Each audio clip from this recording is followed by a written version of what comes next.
1494년 12월 24일 성종이 제26년 만에 38세로 대주전에서 승하하니 이로써 연산군의 시대가 시작하게 되는데요.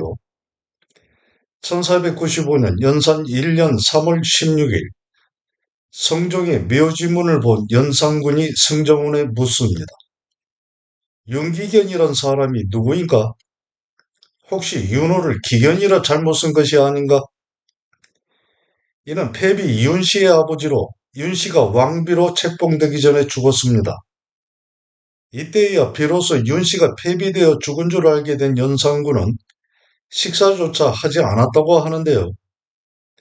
그 후 죄 지은 사람은 제사로 족하고 결코 그 지위를 높여서는 안 된다 한 성종이 유교를 강조하는 신하들과 대립하며 패비 윤씨의 묘를 옮기고 사당을 세워 신주를 모시면서 패비 윤씨의 어머니 신씨와 족친들에 대한 대우와 벼슬을 올려갑니다.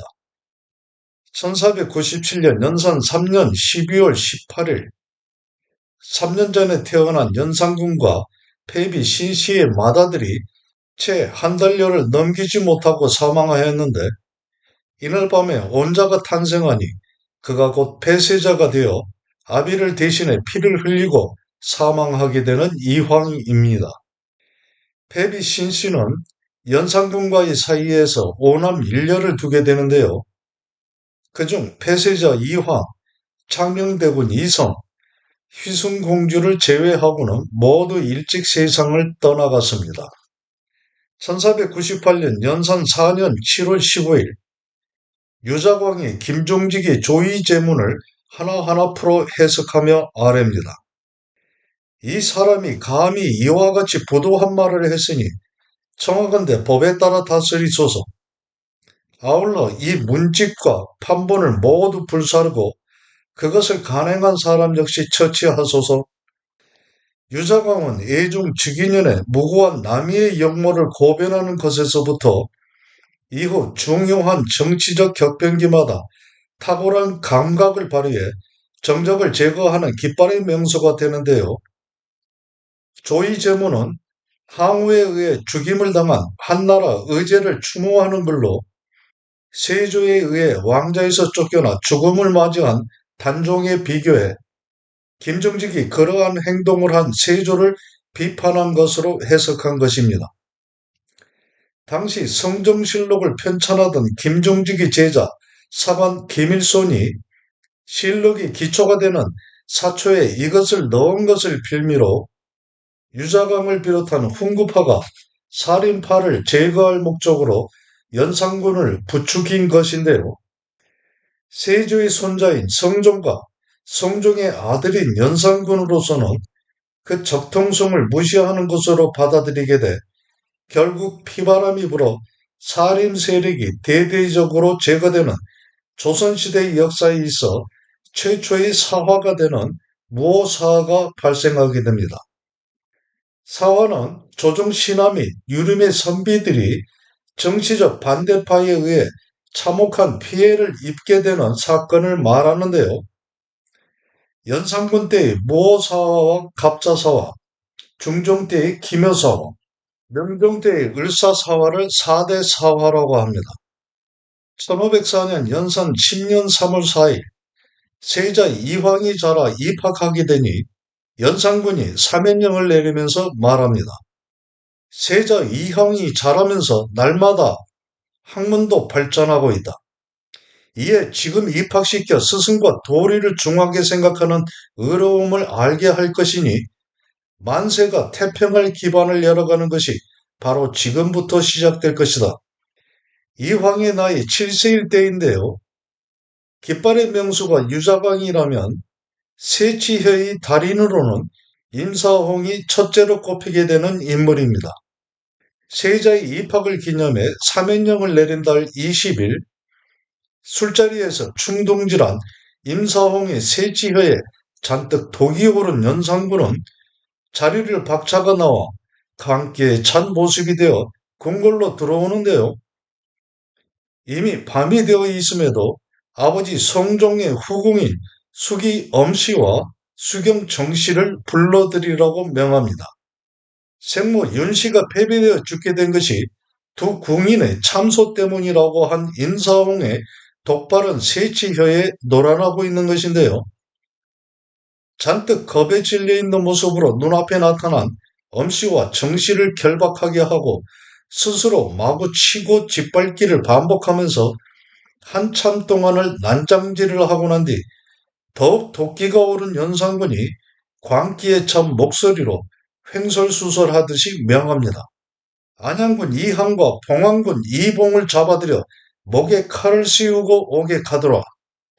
이항과 이봉은 수경 정씨의 아들로 연산군에게는 이복 동생입니다.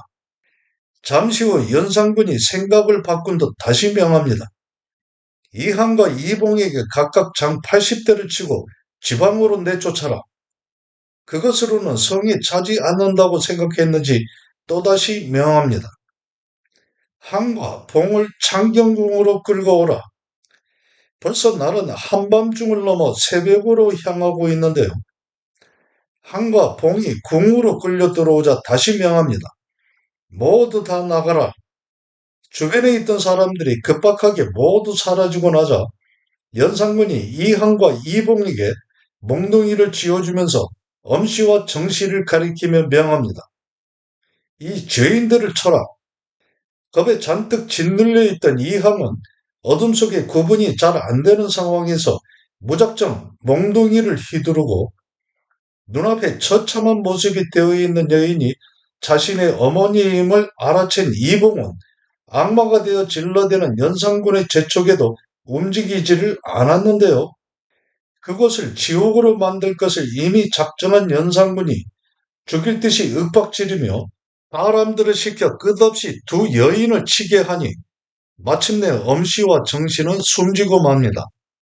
지옥의 귀신으로 화신한 연산군이 장검을 손에 쥐고 이번에는 자손 왕대비 침전을 향해 발바닥으로 땅을 치며 다가갑니다. 자손 왕대비는 폐비 윤씨의 뒤를 이어 왕비가 된 정윤왕후입니다. 연산군을 이어 조선 제11대 임금이 된 중종인 진성대군의 생모인데요. 연산군의 어린 시절을 돌보아 왔고 그런 연산군이 임금이 된 뒤에는 잠옷 애를 다해 모셔왔던 터였는데요. 1년 전만 해도 몸이 편찮았던 자손 왕대비의 건강이 회복되자 대비를 모시고 시중 들었던 사람들에게 상을 내리기도 했습니다. 그러나 이제는 긴 칼을 거머쥐고 달려드는 지옥의 귀신이 되어 자손 왕대비의 침전박 뜰에 서서 광분에 큰 소리로 연달아 외쳐댑니다. 빨리 틀로 나오시오. 그 모습에 혼배백사는 시녀들이 모두 달아나는 가운데 자손 왕대비는 자리를 지켜 움직이지 않고 있습니다.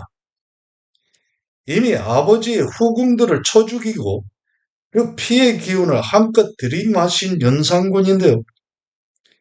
폐륜이라는 말은 지옥의 귀신이 된 연산군에겐 전혀 어울리지도 않는 말이기만 했습니다. 그 소식을 전해들은 왕비 신씨가 걸음을 내달려 뒤쫓아와 그런 연산군을 막았었는데요.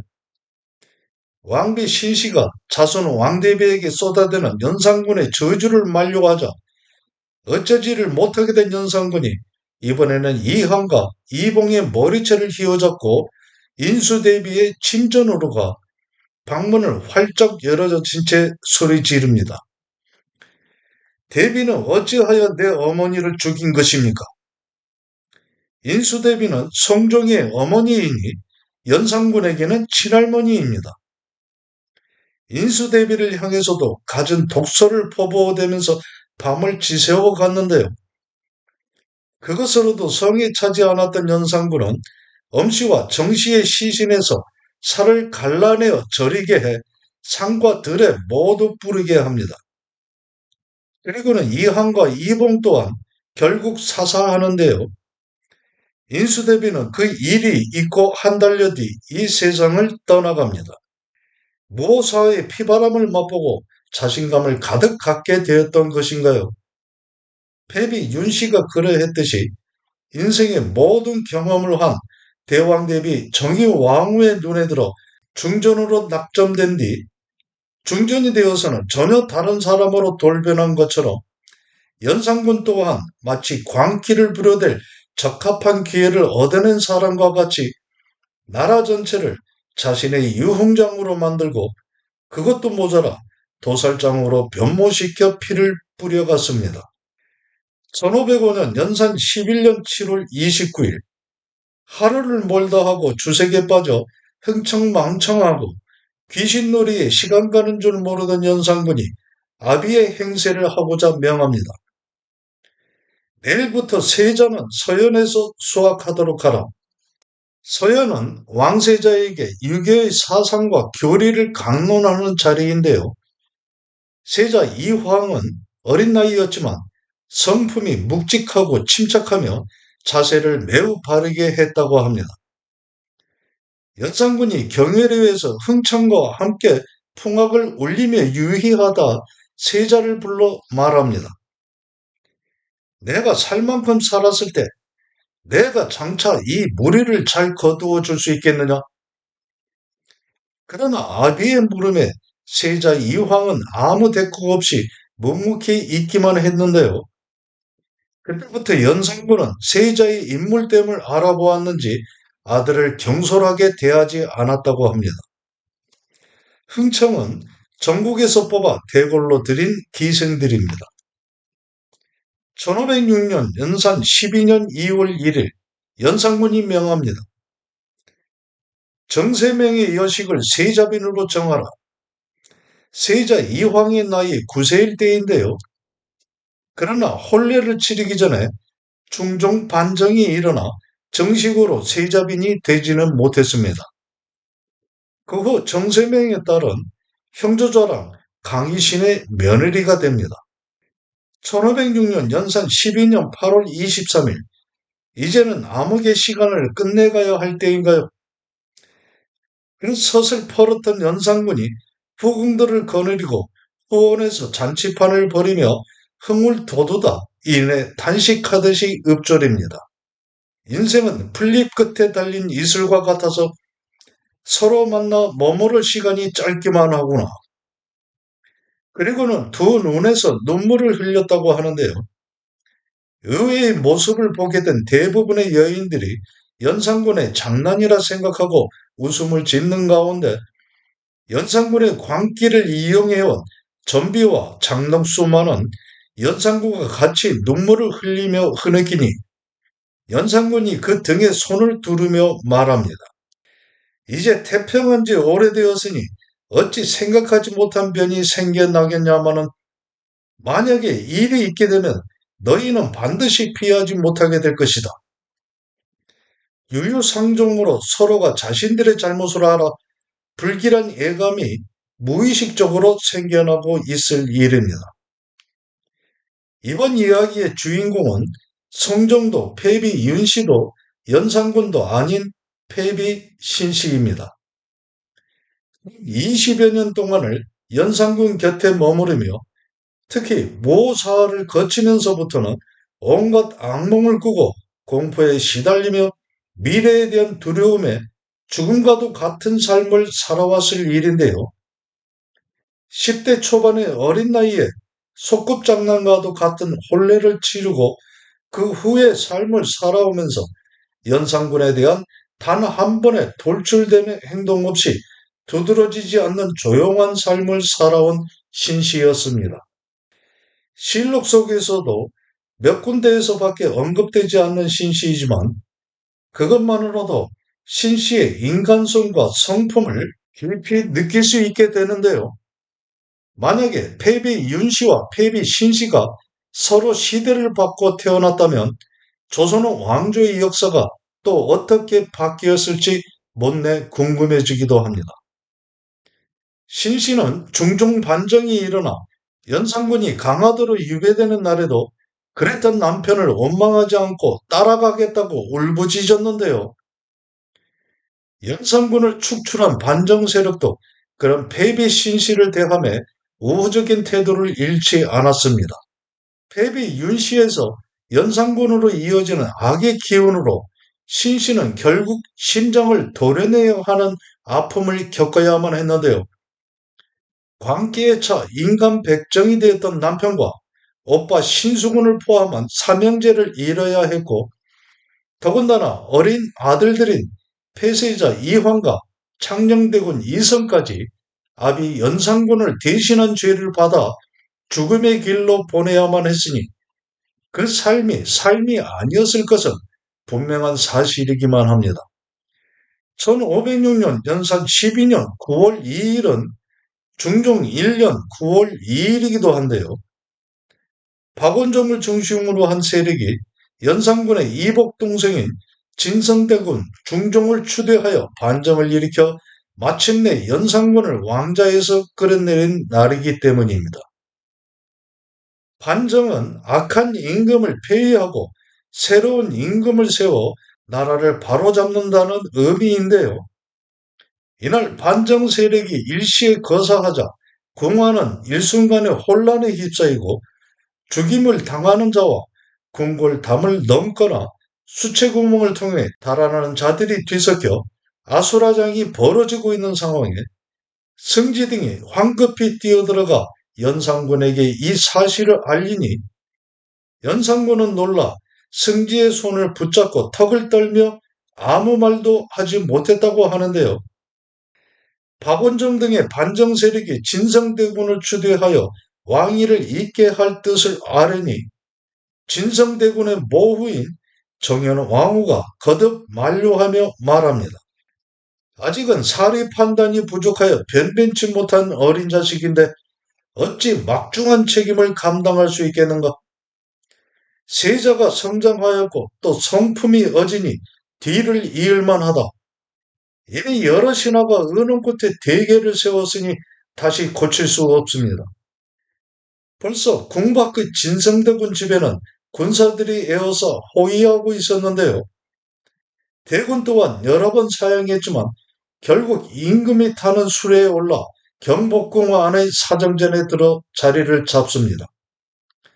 사정전은 임금이 나란히를 보던 편전의 중심 건물입니다. 이때 진성대군의 나이는 18세이고 세자 이황은 9세였습니다. 영의정 유순 등이 의논해 승지와 내관 등을 연산군이 있는 창덕궁에 보내 고하게 합니다. 인심이 모두 진성으로 기울었으니 옥새를 내놓고 정전을 나오셔야겠습니다. 내 죄가 중대하니 반드시 이렇게 될 줄 알았다. 원하는 대로 하라. 정전은 창덕궁의 인정전을 말하는데요. 연산군은 시녀로 하여금 옥새를 내어다 주게 합니다. 이제 연산군은 유배지인 교동으로 향하기 위해 삿갓을 쓰고 붉은 옷에 띠는 두르지 않은 채 나와 땅에 엎드린 후 가마에 오르며 말합니다. 나에게 큰 죄가 있는데 특별히 주상의 은덕을 받아 무사하게 간다. 이 사실을 알게 된 연산군 비 신씨가 울부짖으면서 기어코 연산군을 따라가고자 하여 막아서는 무리들을 뿌리쳐갔지만 이미 결정된 운명은 그것을 허락하지 않았는데요. 신씨는 어질고 너그러운 행동과 온화하며 친밀하고 언행을 조심하는 성품이었다고 합니다. 아랫 사람들을 대함에 있어서도 온정을 다해 연산군이 특별히 애착하는 여인이라 하더라도 신씨 또한 더욱 정성스럽게 대해 연산군이 비록 잔악하고 포악하였지만 신씨를 매우 소중스럽게 생각할 수밖에는 없었는데요. 연산군이 아무 잘못 없는 사람들을 많이 죽이고 음탕하고 방종하기가 끝이 없음을 볼 때마다 언제나 밤낮으로 근심하고 번민하였는데 때로는 울면서 간하는 그 마음이 너무나 지극하기만 했습니다. 그럴 때마다 연산군은 기꺼이 듣지 않았지만 그렇다고 해서 화를 내지도 않았다고 합니다. 또 언제나 대군이나 공주 그리고 아랫사람들을 경계하게 하고 타일러서 제멋대로 행동하지 않도록 했다고 합니다. 아들인 폐쇄자 이황도 이랬던 어머니의 영향을 받아 그 행동이 무겁고 신중했을 것인데요. 반정이 있고 3위로 폐쇄자 이황은 정선으로, 창녕대군 이성은 제천으로, 이인은 수안으로, 이돈수는 우봉으로 기양보내 담을 높이 쌓고 문을 잠가 안치하게 합니다. 반정이 있고 22일 후인 1506년 중종 1년 9월 24일 삼정성이 이하 대신들이 모여 의논한 후 아래입니다. 폐쇄자 이황, 창녕대군 이성, 양평군 이인, 이돈수 등을 빠르게 처단하소서. 또 연산군의 비 신씨가 지금 정천궁에 있는데 선왕이 후궁들과 함께 거처하는 것은 불가하니 동대문 밖에 광평대군 집으로 옮겨 안치하는 것이 어떻겠습니까? 이황 등이 모든 나이 어리고 약한데 차마 처단하기 어렵다. 또한 폐비 신씨에게는 아무런 잘못이 없는데 대궐 밖으로 내보내는 것은 인정상 매우 가련하다. 그대로 성안에 안치한다고 해서 잘못될 일이 있겠는가? 폐쇄자 이황 등의 일을 전하께서 측은한 마음에 결단하지 못하시나 만약 뜻밖의 일이 생겨 그 화가 죄 없는 사람들에게까지 이르게 되면 참으로 작은 일이 아니게 됩니다. 지금은 비록 상황이 안정되어 가고 있지만 멀리 바라보는 마음에서는 대의로 결단하지 않을 수 없는 일입니다. 폐비 신씨는 신승선의 집을 고쳐 옮기게 하는 것이 어떻겠습니까? 폐비는 그렇게 하더라도 이황 등은 아직 나이 어리고 그 처지 또한 멀리 떨어져 외롭게 되어 있는데 비록 있게 한들 어떤 일이 생기겠는가? 이것은 나라의 큰일인데 주저하는 마음에 잘못이 있어서는 안 되는 일입니다. 모론지기 대의로 결단해야만 하는 일입니다.